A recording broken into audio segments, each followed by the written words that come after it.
Madame Aïssa Tabari, à l'audience du 28 février 2023, a déclaré devant nous ici que le colonel Moussa Tchebro Camara et ses éléments ont tiré du gaz lacrymogène et des balles réelles et qu'un homme est mort sur place, à la terrasse du stade. Est-ce que vous le saviez? Non. Vous aviez appris lorsque vous étiez chez le doyen Feu Zamari Doré qu'un manifestant avait été tué à la terrasse, oui ou non? Oui, j'avais appris ça et c'est cela qui avait motivé la nécessité de sortir pour ne pas que la population se sente abandonnée avec ces événements qui prenaient une autre tournure. Selon cette dame et d'autres victimes, c'est le colonel Moussa Tchebro Camara qui aurait tiré sur la personne et ses éléments. Je passe.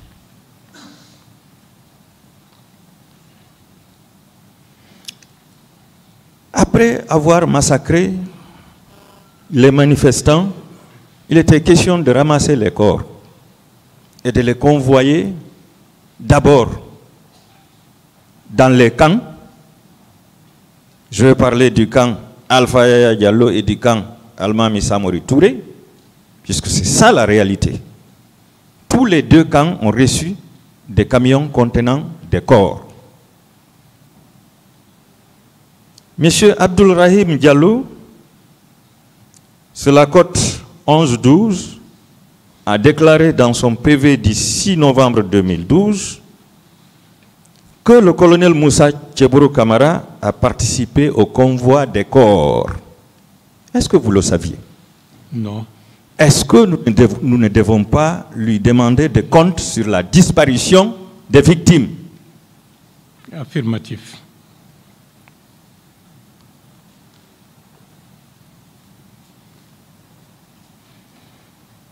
Ensuite, vous savez, il a été à l'amont et à l'aval, à toutes les étapes de la procédure. Et c'est pourquoi, même à Donka, à l'hôpital national Donka, il était présent avec ses éléments. Monsieur Mamadou Bano Diallo, c'est la côte 1090, a déclaré dans son procès verbal du 8 octobre 2012 que le colonel Tchebro Camara et ses éléments étaient présents à l'hôpital Donka le 28 septembre 2009. Est-ce que vous pouviez imaginer ça? Après avoir fait semblant de vous sauver, est-ce que vous pouviez imaginer qu'il allait être à l'hôpital donc encore? C'est possible. C'est possible. Monsieur Bapate Sadou Diallo, côte 1058, déclare dans son procès verbal du 11 septembre 2012 que le colonel Moussa Tchebro Camara et ses éléments étaient présents à l'hôpital Donka et ils avaient voulu casser les portes après le passage du colonel Ablaye Chérif Diaby. Est-ce que vous le saviez? Non. Est-ce que vous savez que lors du passage du colonel Ablaye Chérif Diaby, il a insulté des victimes, il a donné des coups de pied aux victimes, il a renversé quelques lits, et puis il a demandé aux médecins et infirmiers ou infirmières de refuser d'administrer des soins aux victimes. Est-ce que vous le savez? C'est possible. C'est possible. Donc, suite à sa réaction, les médecins sont sortis. Et c'est là où je félicite les médecins et plus particulièrement Dr Diallo, Hadja Diallo. Les médecins ont dit à ce colonel, ministre de la Santé et tous ces éléments, maintenant c'est nous que vous allez tuer. Donc en réaction, ils ont fermé les portes de l'hôpital. Et dès après le départ du colonel Chérif et les bérets rouges, c'est le colonel Tchebro qui se présente avec ses éléments et qui force les portes. Comment vous interprétez ça?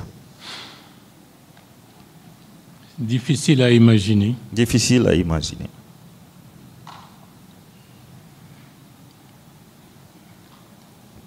J'ai dit tout de suite que le gouvernement n'avait fait aucune déclaration. Est-ce que cette attitude passive de ces membres du gouvernement face à la répression des manifestants peut être considérée comme une complicité de leur part? Le rôle, c'est l'administration du pays et par conséquent, la gestion des hôpitaux, la gestion de la sécurité, etc. Tout cela fait partie de leurs prérogatives. Lorsque les membres du gouvernement ne font aucune déclaration suite au massacre qui a été fait, à l'exception des 3 ministres qui avaient démissionné, est-ce qu'on ne peut pas interpréter cela comme étant une complicité de leur part? Affirmatif. Affirmatif. Est-ce que selon vous, les membres du gouvernement du CNDD ne devraient pas venir tous à cette barre pour donner des explications sur ce qu'ils ont eu à faire ce jour et les jours qui ont suivi? Affirmatif. Affirmatif. Est-ce que vous savez que la commission d'enquête nationale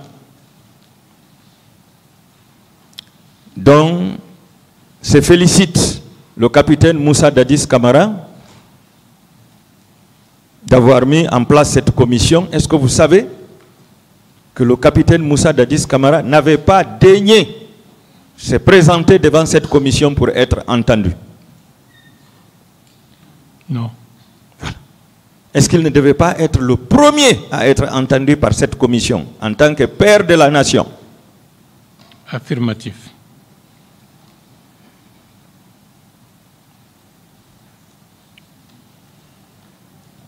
Je vais vous demander. Vous avez dit que les facteurs qui ont amené les forces vives à organiser ce meeting le 28 septembre était d'abord la mobilisation des élus locaux au Palais du Peuple, le passage du capitaine Moussa Dadis Camara à la place des Martyrs. À l'occasion de ce passage, il a déclaré qu'il pouvait se présenter à l'élection présidentielle. L'arrivée du président Ouad à l'esplanade du Palais du Peuple, qui a promis de montrer les images de cette mobilisation à ses pairs de l'Union africaine et de la CEDEAO. La déclaration du colonel Moussa Dadis Camara, avec son slogan « Dadis ou la mort », et le refus du CNDD de l'atterrissage, dans un premier temps, de l'avion à bord duquel était le président Ella Selou Dalein Diallo. C'est vrai ou bien ce n'est pas vrai? Affirmatif. Lorsque vous avez constaté tous ces facteurs, vous avez dit que vous avez entrepris des démarches dans le sens d'un apaisement. Oui ou non? Affirmatif. Vous avez rencontré le ministre secrétaire permanent du CNDD.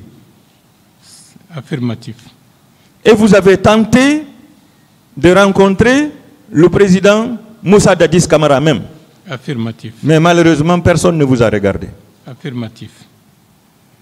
Est-ce que tout ça, ce n'était pas dans le but de trouver un terrain d'entente pour éviter l'organisation de la manifestation? Affirmatif. Lorsque vous avez pensé à l'organisation de cette manifestation, est-ce que le but, c'était de renverser le régime du capitaine Moussa Dadis Camara? Non. Le but, c'était quoi?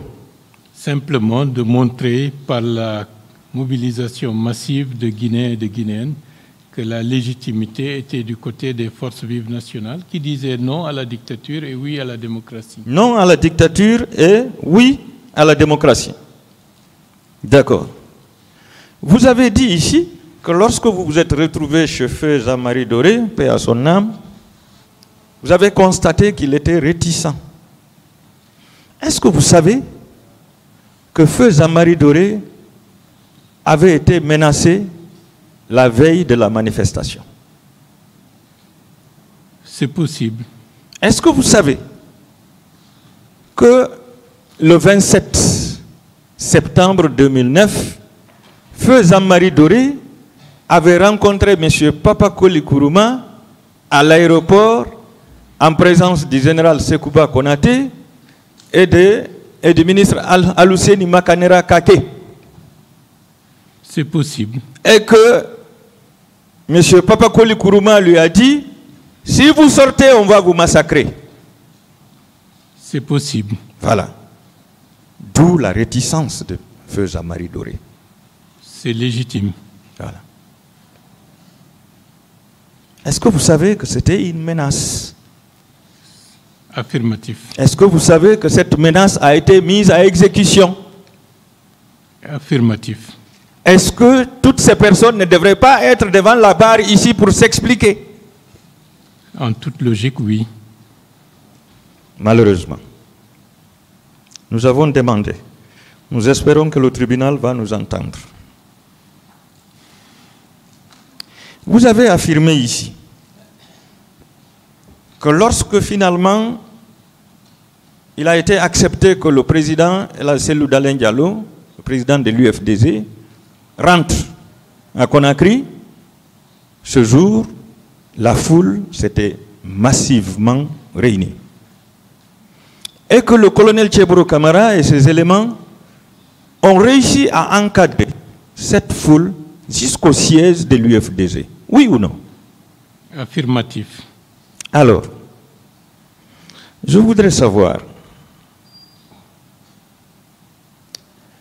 est-ce que cette foule qui avait accueilli le président Selou ressemblait à la foule qui était au stade? C'était analogue, la même. C'était pareil. Monsieur Ba, Là où, est-ce que vous pouvez continuer? On peut continuer. Allez-y, maître. là où le colonel Tchéboro et ses éléments ont réussi à encadrer cette foule de l'aéroport jusqu'au siège de l'UFDG, donc jusqu'à la minière, est-ce que cela ne vous a pas fait comprendre que le 28 septembre, le même colonel Moussa Tchéboro Camara et ses éléments étaient en mesure d'encadrer cette manifestation pour empêcher toute forme de violence? C'est la raison pour laquelle nous avons considéré cet accueil comme un test qui s'est avéré positif. Merci. Je veux savoir, lorsque El Selou a été tabassé, évanoui, vous avez pu, avec un des militants, le sortir de la pelouse. Lorsque vous avez aperçu le colonel Moussa Tchéboro Camara, il venait tranquillement ou bien il courait comme quelqu'un qui était vraiment étonné, ébahi, estomaqué. Il venait en sauveur ou bien il venait comme quelqu'un qui était au courant de ce qui devrait se passer et qui était tranquille. Il est venu en marchant, mais je ne peux pas présumer s'il savait ce qui allait se faire. Est-ce qu'il venait tranquillement ou bien il courait? Il venait tranquillement. Il venait tranquillement. Voilà. Ça veut dire qu'il n'était pas étonné de ce qui s'est passé. Ensuite, c'est vous qui l'avez fait signe ou bien c'est lui qui est venu volontairement vers vous pour vous assister? Ce Bon, point est très important. je lui ai fait signe et certainement il m'a aperçu. D'accord. Donc, c'est vous qui avez fait signe. D'accord. Alors, arrivé à la clinique Ambroise Paré, vous avez dit que 2 militaires se sont présentés devant vous, dont l'un portait un t-shirt noir et l'autre était bien battu, celui qui était derrière, qui portait 3 ceinturons, dont 2 ceinturons de balles et un autre qui contenait des grenades. Affirmatif. Affirmatif.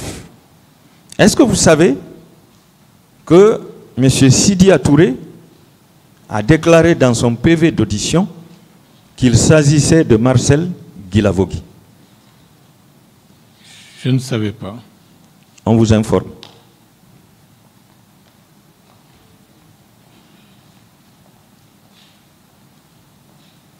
Est-ce que vous savez que vous étiez tous en état d'arrestation? A priori, oui, puisqu'on n'était pas libre de nos mouvements. Lorsque vous avez été amené à la clinique, est-ce que vous savez que vous étiez tous en état d'arrestation? Dans les faits, oui. Alors, je vais vous lire, avec la permission du tribunal, l'une des pièces, qui est d'ailleurs la dernière, du rapport d'enquête nationale, de la commission d'enquête nationale, intitulé « Liste des commanditaires et des manifestants interpellés le 28 septembre 2009 par le service du maintien d'ordre de la gendarmerie. Sur cette liste de 34 personnes, je ne vais pas énumérer toutes ces 34 personnes, en tête de liste, M. Selou Dalen Diallo, UFDZ, Zamari Doré, UPG, Sidi Touré, UFR, François Lounsenifal, FIDEC, Mouktar Diallo, NFD, Wouriba, UFDZ. 6 personnes. Vous savez que vous étiez en état d'arrestation? Ceci confirme cela. Qu'est-ce que vous aviez commis comme infraction pour mériter d'être arrêté? Un acte civique en conformité avec les règles de droit de notre pays. D'accord. Vous avez parlé d'un camion à l'intérieur du camp Almami Samori Touré lorsque vous étiez à l'infirmerie. Est-ce que vous vous souvenez si ce camion avait une bâche? Je ne pense pas, parce qu'un militaire s'est juché sur le pneu pour voir ce qu'il y avait à l'intérieur. D'accord. Mais bon, les souvenirs peuvent s'estomper et ne pas correspondre à la réalité. Est-ce que selon vous, ce massacre du 28 septembre n'avait pas pour but d'éteindre l'opposition pour ne plus qu'il y ait réclamation d'un quelconque droit? C'est possible. Vous avez déclaré ici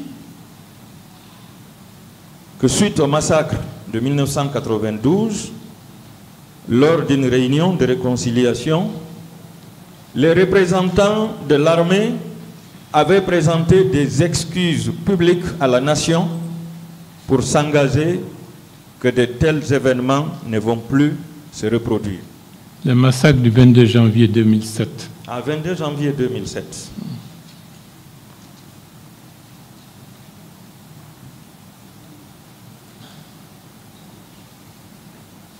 Merci de m'avoir rectifié.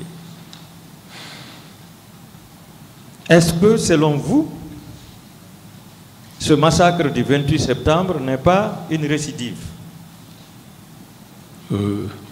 C'est tout à fait une récidive et des récidives qui se sont récidivées par la suite. Ok.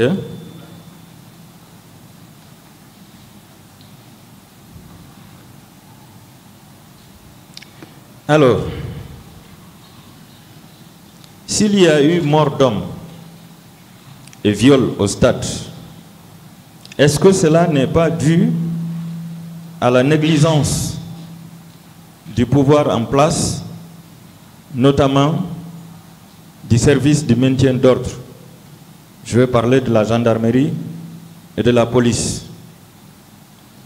De mémoire de Guinéens, c'était la première fois qu'il y avait des viols de femmes dans le cadre des répressions que le pays a enregistrées par le passé. C'était la première fois, à ma connaissance. Est-ce que ce massacre n'a pas été organisé avec le soutien des membres du CNDD et des membres du gouvernement de l'époque? Les responsabilités politiques les amènent à assumer cette responsabilité. En tant que leader politique, par quels moyens on peut accéder au pouvoir? Ce qui est le plus souhaitable, par des moyens démocratiques, par le vote et le suffrage universel. En muselant l'opposition par ce massacre, est-ce que ce n'était pas pour confisquer le pouvoir? Affirmatif. Lorsque le chef d'une junte au pouvoir veut être candidat à une élection présidentielle, est-ce que le but, ce n'est pas pour confisquer le pouvoir? Toutes les dispositions dans des pays où les institutions sont faibles l'attestent. Est-ce que vous avez vu une junte au pouvoir organiser des élections, présenter un candidat, notamment le chef de la junte, et perdre les élections? Dans les systèmes politiques faibles, ce n'est pas envisageable, ou à ma connaissance, je n'en connais pas. Est-ce que vous savez que le capitaine Moussa Dadis Camara, lors des événements de janvier-février 2007, était présent au pont 8 novembre parmi les bérets rouges? C'est lui-même qui l'a affirmé. C'est une information que je... Est-ce que vous vous souvenez de ce qui s'est passé ce jour au pont 8 novembre? C'était également une journée de barbarie, parce que arrosé à la mitraillette des jeunes gens qui défilaient tranquillement, c'était la première fois que la Guinée a pu voir en direct un massacre d'une si grande ampleur. Est-ce que vous savez qu'il en a fait un trophée? Le fait d'être au pont 8 novembre ce jour et de massacrer la population. Est-ce que cela veut dire que c'est une récidive de sa part? C'est possible. C'est possible. Hier, on vous a dit ici, de l'autre côté, que ce sont les leaders politiques même, à travers leurs manifestants même, qui se sont entretués. Alors j'ai vraiment baissé la tête. Je vous pose la question de savoir, en tant que leader politique, qui cherche à accéder au pouvoir, est-ce que vous pouvez organiser le massacre de vos militants? Avec un esprit normal, c'est possible, mais avec un esprit tout à fait cynique, ce n'est pas à exclure. Ce n'est pas à exclure lorsqu'on a un esprit cynique. Mais est-ce que dans ce cadre, vous avez organisé le massacre de vos militants ou bien vous avez organisé une manifestation politique démocratique? On ne pouvait pas envisager de toucher à un seul cheveu des participants à la manifestation. Si vous le faisiez, qui allait voter pour vous? On aurait déjà trahi notre cause et on aurait trahi la confiance que les gens avaient fondée en nous. Ce serait suicidaire, oui ou non? Politiquement suicidaire et humainement inacceptable. Merci. Est-ce que vous savez que les religieux avaient fait une médiation entre le président Moussa Dadis Camara et vous-même pour empêcher qu'il n'envoie l'armée au stade? C'est possible. Est-ce que vous savez que c'est à cause de cela que Feu Jean-Marie Doré et M. Talibé Diallo étaient restés chez lui pour attendre les religieux? C'est affirmatif puisque c'est une décision que unanimement nous avions prise à ce moment-là pour leur permettre de rencontrer les religieux. Est-ce que vous savez que c'est l'échec de la négociation qui a amené le capitaine Dadis Camara à envoyer l'armée pour massacrer les manifestants? A priori, la manière dont le doyen Jean-Marie Doré s'est rendu au stade, et a priori, pour lui, c'était qu'il était porteur d'un bon message. D'accord.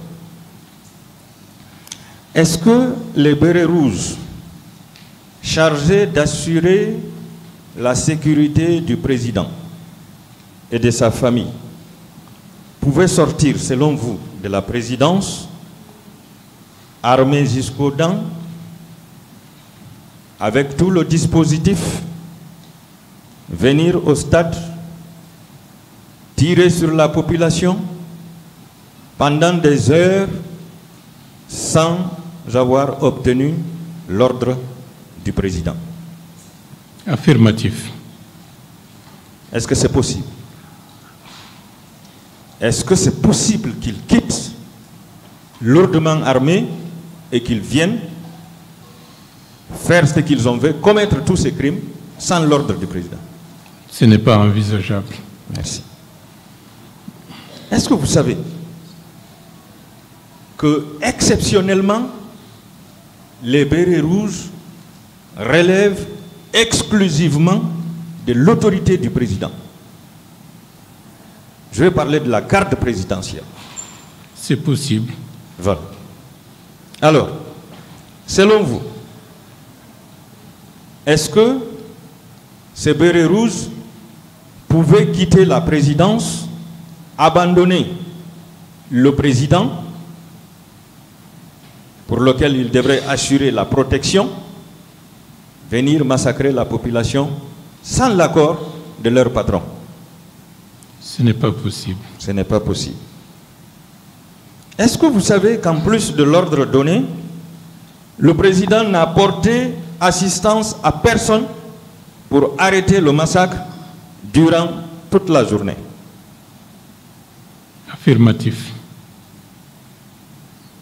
Entre l'organisateur de la... était légal. Vous dites? Est-ce que selon vous, la manifestation du 28 septembre était légale?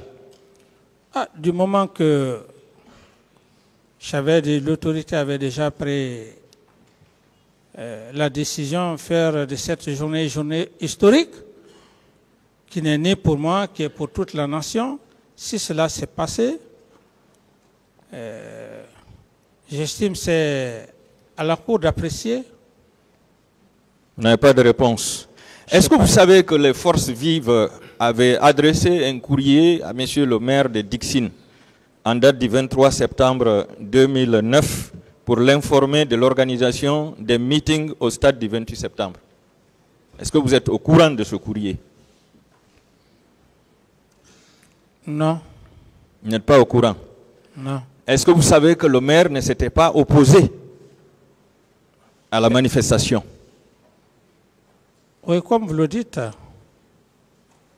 Est-ce que vous savez que les forces vives avaient adressé le même courrier à monsieur le ministre de la Jeunesse et du Sport à l'époque pour demander la mise à disposition du stade?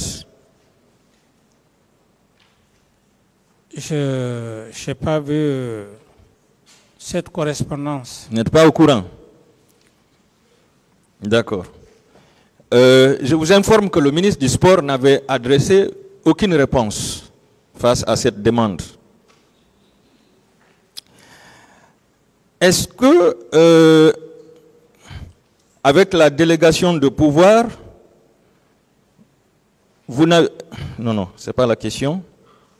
Savez-vous qu'avec la délégation de pouvoir, vous n'aviez pas le pouvoir de vous prononcer sur l'acceptation ou non de la manifestation?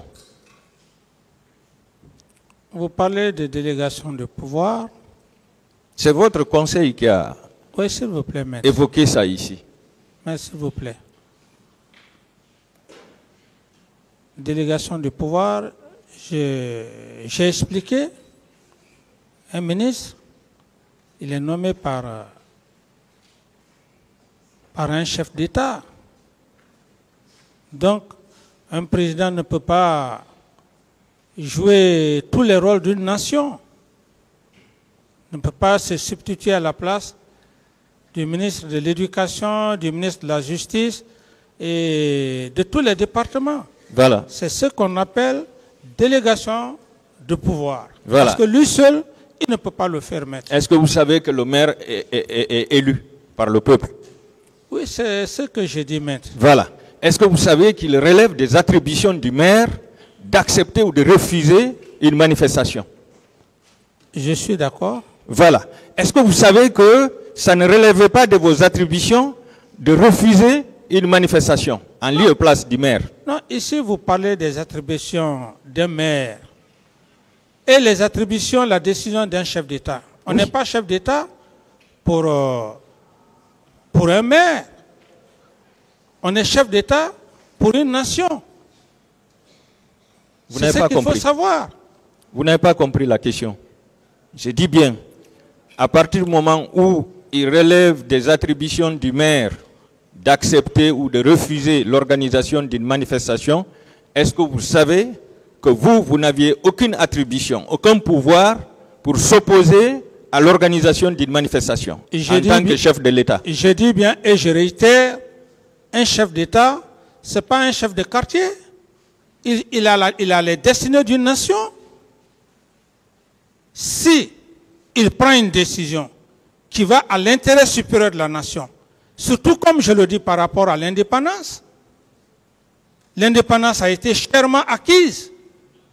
Alors, maître, par rapport à cette question, je ne vais pas trop polémiquer avec vous. Je n'ai pas vraiment de réponse à cette question, maître. Vous n'avez pas de réponse. Oui, maître. Est-ce que vous savez que c'est à cause de votre abus de pouvoir que ce massacre s'est perpétré?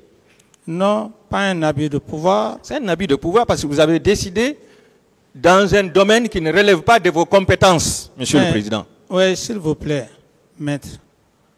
Vous employez des termes qui ne me ressemblent pas. Si vous n'avez pas compris pourquoi la journée du 28 septembre, je l'ai décrétée, vous pouvez garder votre pensée. Moi, j'étais dans une logique et je suis devant un tribunal criminel et je le dis haut et fort. Cette indépendance acquise, aujourd'hui cette nouvelle génération est en train d'en bénéficier. Et ceux qui se sont sacrifiés, est-ce que vous et moi, qu'est-ce qu'on a fait? Les familles, les enfants. Le but était de faire une réconciliation dans le sens du pardon et de la manière de faire. Donc si vous ne voulez pas comprendre cet aspect, maître, je n'ai vraiment pas aucune réponse à cette question, maître. Je vous remercie. Est-ce que vous avez ce décret, puisque vous venez de dire que vous avez décrété ce jour-là comme étant une journée de pardon? Est-ce que vous avez le décret? Vous pouvez nous donner les références du décret? Mais quand je parle de décret, du moment que le ministre de l'administration du territoire, qui est nommé par le chef de l'État, le ministre de l'administration du territoire, ça suffit largement. Mais ce n'est pas un décret qu'il a pris. Non, bon, peut-être que c'est le terme. C'est un arrêté. S'il vous plaît, peut-être que c'est le terme, mais c'est le président qui a ordonné à ses ministres. Ils ne l'ont pas fait parce qu'ils veulent le faire. Donc si c'est le mot décret qui dérange, ça il n'existe pas. Voilà, donc j'enlève le mot décret, mais je dis ordonné. J'ai instruit le ministre de l'Intérieur. D'autres questions? Voilà. Ça veut dire que c'est vous-même qui étiez opposé à la manifestation. C'est ça la vérité. Je continue. Est-ce que vous savez que c'est votre réaction brutale, spontanée, voire même incendiaire, qui a poussé la garde à réprimer les manifestants dans le sang? Non, maître. Et ce que vous dites... À la présidence même. Oui, maître, laissez-moi. Votre réaction à la présidence? Oui, mais je suis en train de vous répondre, maître. J'ai dit, ma réaction n'a rien à voir avec ceux-là qui sont partis au stade et qui ont causé des problèmes. C'est la réponse à cette question, maître. D'accord. Alors, je voudrais savoir, avant votre départ de la présidence en direction du stade, est-ce que vous aviez consulté vos conseillers de la présidence sur la question? Je n'ai pas besoin de conseiller pour ça, maître. Je n'ai pas besoin de conseiller pour ça. Je suis un être humain. D'accord. Est-ce que vous aviez consulté votre ministre de l'administration du territoire sur le champ par rapport à la question? Quel était son avis? C'est moi qui... C'est le président qui nomme le ministre de l'administration du territoire. Si il a déjà donné des instructions, je n'ai plus besoin de me référer à quoi que ce soit, maître. Est-ce que vous aviez demandé les conseils de votre Premier ministre sur la question avant de bouger? Vous parlez ici, ne confondez pas. C'est une question, Monsieur le Président. Le Premier ministre sait pertinemment, savait pertinemment que la décision que j'avais eu à prendre, il ne s'est pas opposé. S'il s'était opposé, il m'aurait fait des remarques. Mais c'est qu'il a aussi compris que c'était légitime. Alors, est-ce que vous êtes d'accord avec moi que vous régniez sans partage, Monsieur le Président? Vous dites? Vous régnez sans partage. Vous régnez sans partage. Comme vous pouvez l'imaginer, maître, j'ai dit non. Et comment on appelle ça en vrai jargon? Quand quelqu'un règne sans partage, comment on appelle ça?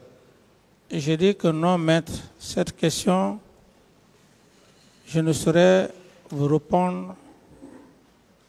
Je ne saurais vous répondre. J'ai dit que non.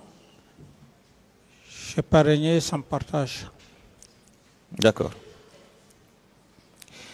Dans votre procès verbal de déposition de témoins, toujours dressé par Mme Bassoulé Kabouré, Irène, vous avez déclaré: ma réaction à l'annonce des massacres a été immédiate et énergique, en ce sens que j'ai donné l'ordre à mon ministre de la Sécurité présidentielle d'arrêter et de sanctionner tous ceux qui y ont pris part. J'ai même demandé à mon défunt officier d'opération Joseph Loa Makambo de trouver tout moyen pour pouvoir l'arrêter, c'est-à-dire arrêter Toumba Diakité. C'est pour cette raison qu'il a sauvagement assassiné ce dernier et a tenté de me tuer. Est-ce qu'en donnant cet ordre, Monsieur le Président, vous avez respecté la délégation de pouvoir que vous aviez accordée à votre ministre de la Justice à l'époque? Non, vous confondez, maître. Vous confondez les choses. Les faits, vous confondez les choses. Les faits, c'est les faits passés au stade du 28 septembre où j'ai eu cette réaction.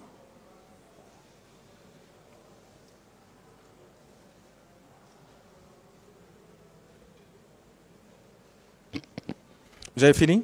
Oui, j'ai fini, maître. D'accord. Alors, selon vous, est-ce que le ministre de la Sécurité présidentielle devait se substituer à la police, à la gendarmerie et à la police militaire pour mettre aux arrêts des suspects de crimes? Mais maître, lorsqu'il y a une situation de ce genre, ça dépend de... Le président peut ordonner. Qui peut le faire? Ça, ce n'est pas écrit dans un texte. Le président peut ordonner qui peut le faire. Donc ça, ce n'est même pas un sujet. C'est ce qu'on vous a dit dans vos cours d'état-major général, que le président peut ordonner à n'importe qui d'exercer les pouvoirs qui sont reconnus à la gendarmerie, à la police. C'est ce qu'on vous a dit dans les cours d'état-major général, Monsieur le Président? Non, le cours d'état-major, ce qu'on reçoit, c'est très différent par rapport au pouvoir. J'ai été clair ici. J'ai dit l'officier d'état-major, c'est le cerveau du général. J'ai même pris l'exemple ici, maître. D'autres questions? Monsieur le Président, est-ce que votre ministre de la Sécurité présidentielle avait des attributions qui lui permettaient de sanctionner quelqu'un qui est reproché d'avoir commis des infractions? Maître, j'en ai suffisamment parlé, ça fait... Non. Sur cette question, vous n'êtes jamais prononcé. Je n'ai pas de réponse à cette question, maître. Vous n'avez pas de réponse. D'accord. Est-ce que vous savez que vous êtes à la base de toutes les arrestations arbitraires, de toutes les séquestrations et de toutes les formes de torture qui ont été exécutées par les colonels Pivi, ministre de la Sécurité présidentielle, le colonel Tchéboro, ministre chargé des services spéciaux, et le colonel Issa Kamara, secrétaire au conflit, et Begré, commandant du camp de Koundara. Est-ce que vous savez que vous êtes à la base de toutes ces bavures pour les avoir ordonnées d'arrêter et de sanctionner? Je ne suis pas à la base, maître. Est-ce que vous savez que vous étiez à la base de toutes les arnaques que faisaient ces différents colonels que je viens de citer? Non. Savez-vous qu'en créant le secrétariat au conflit, vous avez saboté les institutions judiciaires du pays? Non. Non. Non. Savez-vous que l'existence de ce secrétariat au conflit était une violation du principe sacro-saint de la séparation des pouvoirs? Vous savez, maître,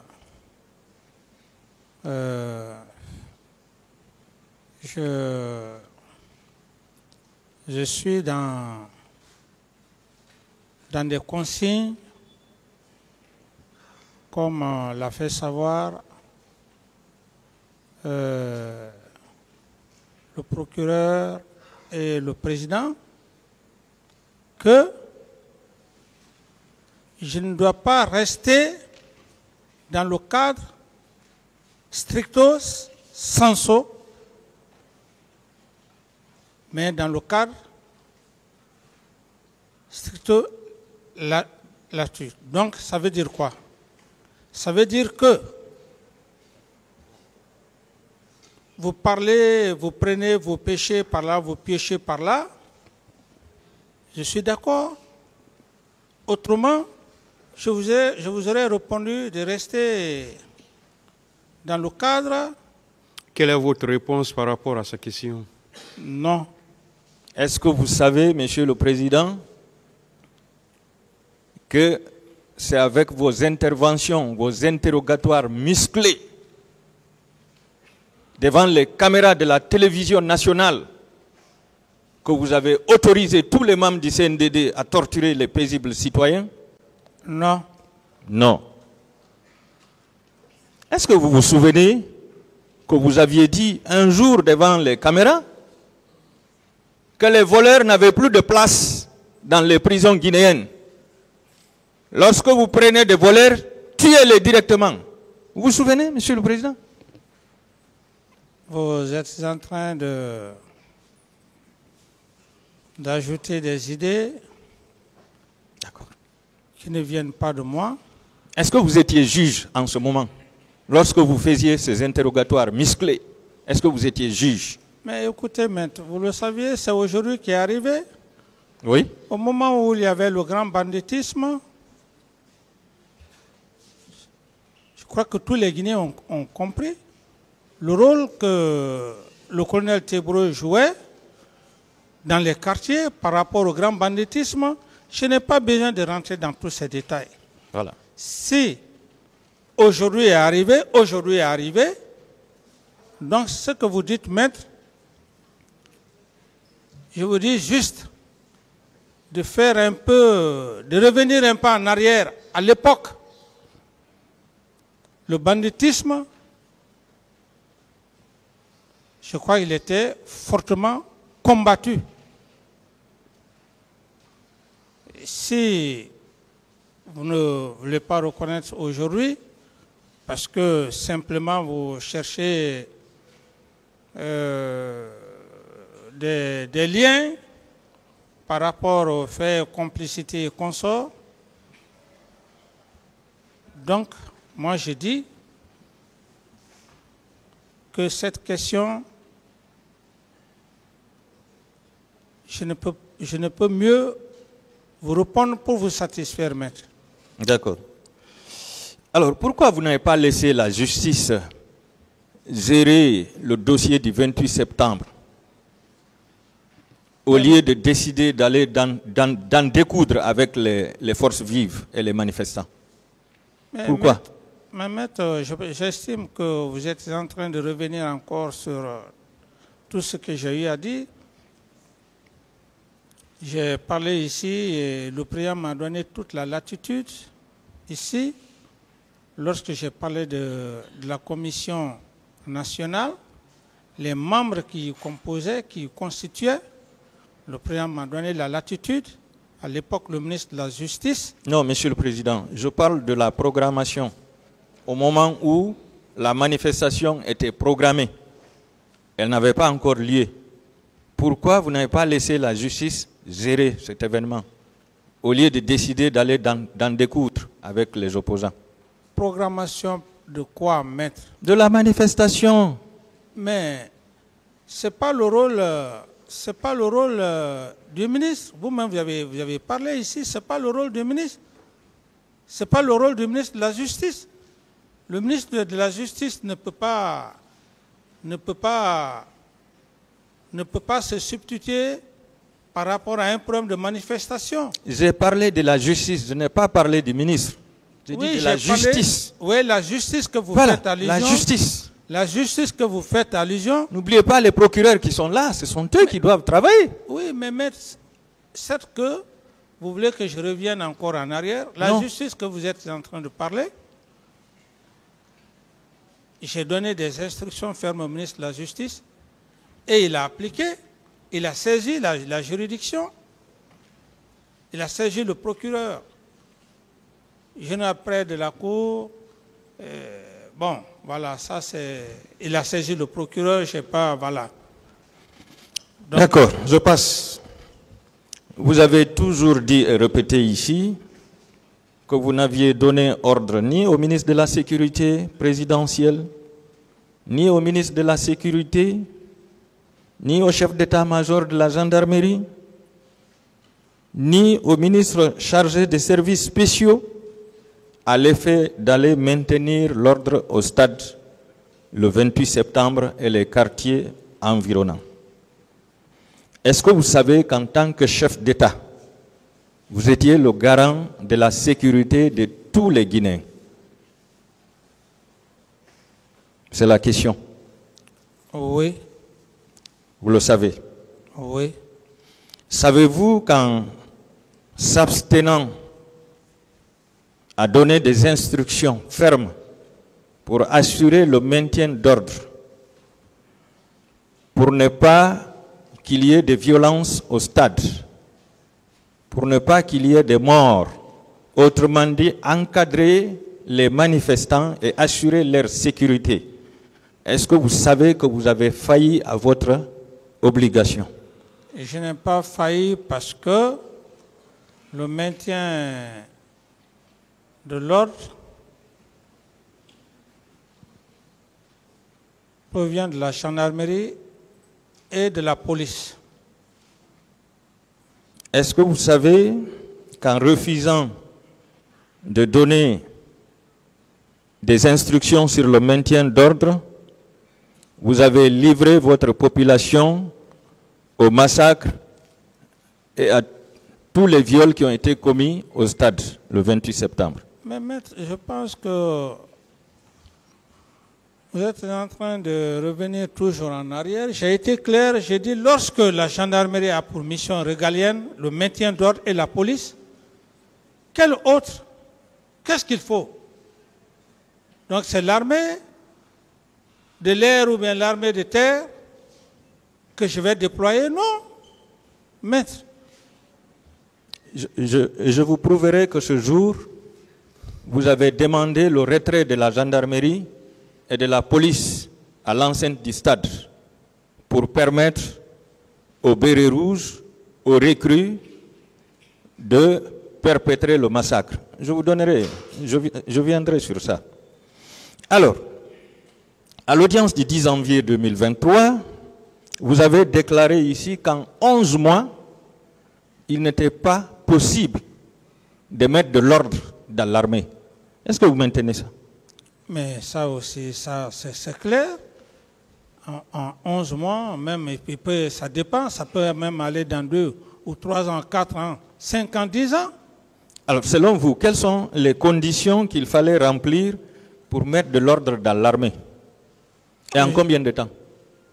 En tant qu'officier d'état-major général. D'abord, la réorganisation d'une armée ne se fait pas par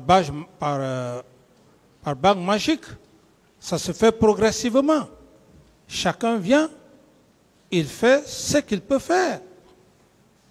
Ce n'est pas une bague magique qu'il faut donner tout d'un seul coup, non. On n'a pas affaire avec des animaux, on a affaire à des êtres humains. Donc ça peut prendre du temps. Ce que ça peut prendre, ça va progressivement. Pourtant, Monsieur le Président, dans l'armée de terre, à part le régiment commando de la garde présidentielle, on ne remarquait pas d'indiscipline. Dans l'armée de l'air, on ne remarquait pas d'indiscipline. Dans l'armée de mer, on ne remarquait pas d'indiscipline. Seulement au niveau du régiment. Et le régiment relevait de vous, Monsieur le Président. Donc si ce régiment a perpétré ces massacres, alors que ce régiment était sous vos ordres, vous devez quand même vous sentir comme étant le premier responsable de ce massacre, Monsieur le Président. Ce que vous devrez comprendre, maître, l'armée n'est pas un lieu où on peut éduquer. Chaque citoyen, chaque personne vient avec une éducation de base au sein de l'armée. Et quand cela se passe, l'armée ne fait que contribuer à cette éducation de base. Donc, tout ce que vous dites, ce n'est pas moi qui vais aller, si quelqu'un est indiscipliné ou bien si quelqu'un doit faire ceci, cela. Je ne peux pas être là à suivre un à un. Il y a un principe dans l'armée, il y a un règlement dans l'armée. Et c'est pour cette raison d'ailleurs qu'on parle de l'indiscipline. Alors, il n'est pas dit, quelle que soit une armée, il y a toujours ces cas d'indiscipline. Monsieur le Président, oui. Vous savez mieux que moi que l'armée a pour principe directeur l'ordre et la discipline. Oui ou non? Tout à fait. La déontologie est enseignée. Oui ou non? Oui. Alors, est-ce que dans la formation, on ne contribue pas à l'éducation de cet homme en uniforme? C'est ce que je vous ai dit. J'ai dit que chaque individu, chaque citoyen vient avec une éducation de base. L'armée ne fait qu'améliorer à travers des règlements. Voilà. Alors, s'il y a des militaires ou des citoyens qui vont à l'encontre du règlement. C'est dans ce contexte qu'on parle d'indiscipline. Voilà. Et l'indiscipline est sanctionnée. Oui ou non? Mais oui ou non, l'indiscipline est sanctionnée. Oui. Alors, est-ce que ce jour, il y a eu indiscipline? Est-ce que le 28 septembre, il y a eu indiscipline de la part de votre garde? Mais j'ai été clair ici, maître, sauf que vous voulez que nous reprenions encore... Est-ce qu'il y a eu indiscipline? Bien sûr, oui, il y a eu... Est-ce que cette indiscipline a été sanctionnée par vous? Je l'ai dit haut et fort que j'avais pris des dispositions et ces dispositions prises, n'ayant pas escompté les résultats, du moment que les résultats n'ont pas été escomptés, je me suis référé à la justice. Monsieur le Président, vous savez qu'il existe des sanctions administratives, des sanctions disciplinaires et des sanctions judiciaires, oui ou non? J'en ai déjà parlé de ça. Voilà. Vous Vous n'avez entrepris aucune sanction administrative, aucune sanction disciplinaire. Est-ce que le peuple peut vous croire avec ça? Vous aviez pris des dispositions. J'en ai déjà suffisamment parlé, mais je ne vais plus revenir à la discussion. Je passe.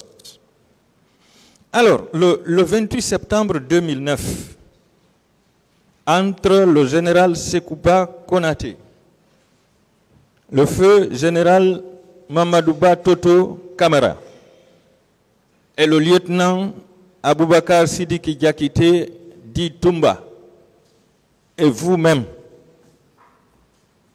à qui le massacre a profité, Monsieur le Président?